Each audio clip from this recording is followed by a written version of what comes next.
Eravamo rimasti.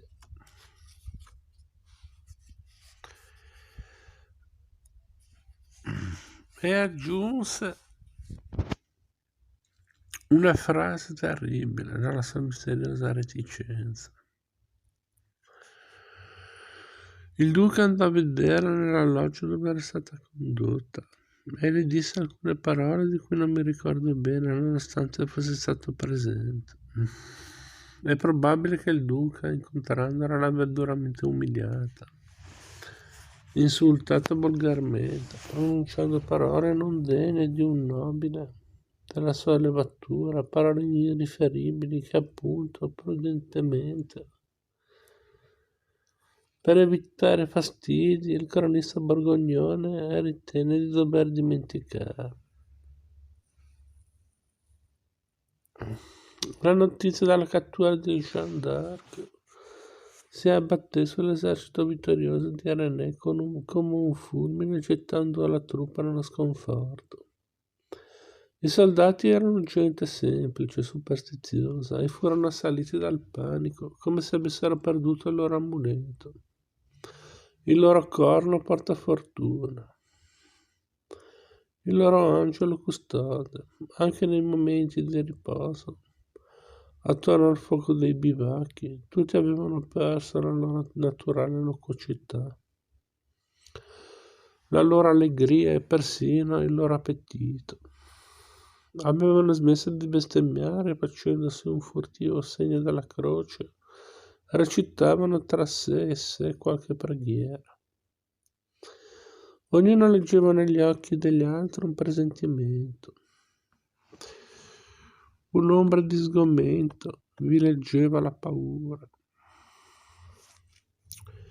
Eppure non ci si poteva cullare nelle tristezze, non c'era tempo da perdere, bisognava tornare a combattere.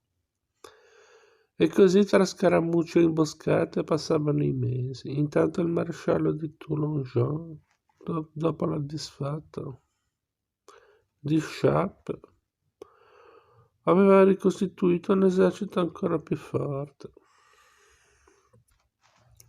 che finalmente si schierò in battaglia davanti a quello del duca.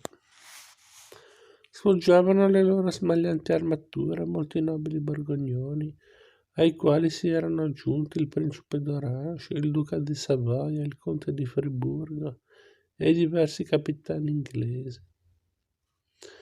Accanto a René erano accorsi ad Armanforte molti cavalieri lorenesi e bavaresi, tra i quali Luigi di Baviera in persona e poi il signore di Heidelberg e poi ancora il signore di Tulle, il vescovo di Metz e così via. Toulon-Jean, invece di attaccare, accennò una lenta, ordinata, graduale ritirata che suscitò l'immediato entusiasmo nelle file del duca d'Anjou. Barbazzana diffidava, non ci vedeva chiaro e invitava alla cautela. Ma René e gli altri giovani cavalieri mordevano il freno e, vedendo le truppe borgognone ritirarsi, non seppero trattenersi dall'effettuare una carica violenta per distruggere definitivamente il nemico. In realtà, come Barbazzano sospettava, la ritirata di Toulon era soltanto strategica, finalizzata ad assestare meglio le truppe alleate nella piana di Bougneville. Toulon fece alzare rapidamente delle palizzate che, insieme ai ruscelli e ai fossati naturali, creavano un sistema difensivo non facilmente espugnabile. René, in memoria del coraggioso e decisivo assalto di Chartres, ordinò la carica e centinaia di cavalieri pieni di ardore e di eroico slancio, come un'onda invincibile, si gettarono sul nemico. Fu la catastrofe.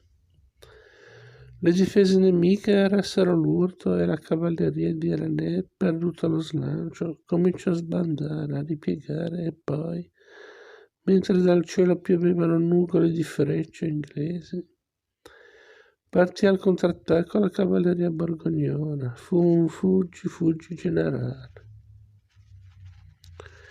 Molti restarono sul terreno colpiti a morte, altri vennero fatti prigionieri. Barbazzano era caduto da eroe sotto gli occhi del suo signore.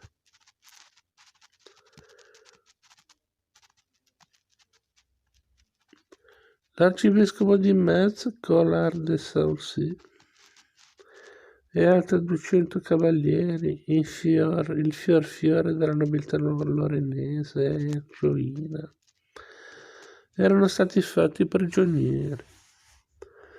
I morti erano più di 2000. Il valoroso duca René d'Anjou era stato disarcionato da cavallo e con la schiena addossata ad un albero si batteva come un leone. Venne ferito 3 volte e una di queste ferite gli deturpò per sempre il labbro, eppure nonostante ciò continuava a combattere come un soldato cui Nestin sévit un bouton. Come un soldato che attribuisca alla propria vita il valore di un bottone.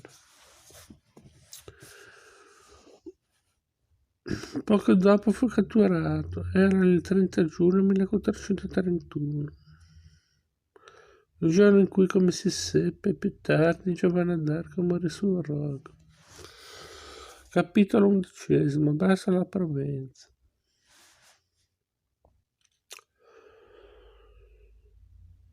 Enguerrand e Barthélemy, al momento del fallo assalto ordinato da René, stavano cavalcando affiancati. Il cavallo di Enguerrand inciampò e precipitò a terra, facendo fare al cavaliere un volo di parecchi metri. L'erba è alta e evitò a Enguerrand di rompersi l'osso del collo. Barthélemy si fermò per dare una mano all'amico e per aiutarlo a risalire in sella. Così finirono in coda allo squadrone e ciò li salvò dal massacro. Infatti dopo pochi minuti si resero conto che l'onda dei cavalieri che si era lanciata addosso al nemico stava ora profondamente decimata, tornando indietro come in una risacca. Come una risacca, scusate. Chi sta combattendo vede drappelli di cavalleria o di fanti o di arcieri che si muovono da destra a sinistra, altri da sinistra a destra, altri ancora in diagonale, altri in avanti all'attacco, ma è difficile comprendere esattamente cosa stia succedendo sul campo. Solo guardando da una posizione elevata è possibile avere una visione d'insieme e capire la logica dei movimenti sulla scacchiera della battaglia. Per i 2 amici fu impossibile impedire alle loro cavalcature di accodarsi agli altri cavalli in fuga. Robert de Baudricourt, scampato al massacro, assunse il comando dell'esercito in rotta, cercando di infondere alla truppa demoralizzata un po' di coraggio, un po' di speranza. Purtroppo le notizie che arrivavano alla spicciolata non erano buone. Si diceva che il vescovo Pierre Causson avesse intimato anche a nome dell'Università Sorbonne e della Santa Inquisizione a Philippe Le Bon, a Giovanni di Lussemburgo e al bastardo di Vendôme di consegnargli Jeanne, essendo stata catturata in territorio sottoposto alla sua giurisdizione spirituale.